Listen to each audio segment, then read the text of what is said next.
अर्जुन की भाव दशा का वर्णन था कि रोम रोम में रमे है कृष्ण। सोते हुए भगवान कृष्ण ने कहा युधिष्ठिर से, धर्मराज जरा निकट कान लगाकर देख। और अर्जुन सोए सोए भी कृष्ण हे कृष्ण हे कृष्ण हे स्वाभाविक चल रहा था।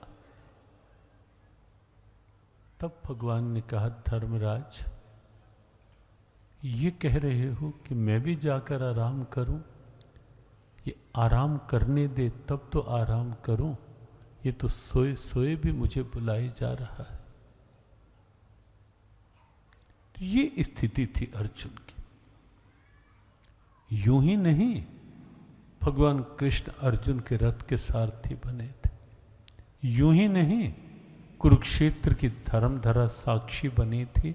18 दिन तक एक भक्त के प्रेम के वश में होकर के स्वयं भगवान के द्वारा सारथी बनकर रथ के घोड़े हाँकने के प्रेम के वश अर्जुन रथ हाँक्यो, भूल गए ठकुराई सबसे ऊंची प्रेम सगाई।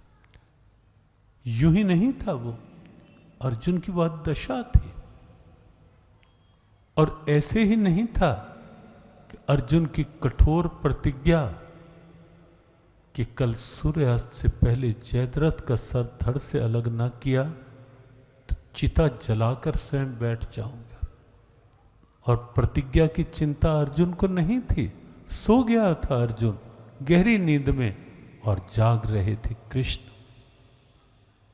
प्रतिज्ञा कैसे पूरी हो उसकी योजना बनाने के लिए और अचंभित हुए थे तब जब आधी रात को अर्जुन सोया हुआ था और एक और अवसर था जब कृष्ण आए थे, आवाज लगाई थी और अर्जुन को कहा था, पार्थ इतनी कठोर प्रतिज्ञा और इतनी गहरी नींद में सो रहा है।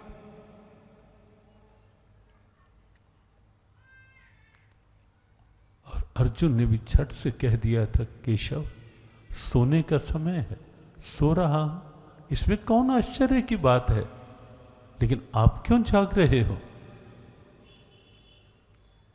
और जब भगवान ने कहा कि अरे पगले, मैं इसलिए जाग रहा हूं क्योंकि तुझे चिंता ही नहीं और तू ऐसी गहरी नींद में सोया पड़ा है इतनी कठोर प्रतिज्ञा करके।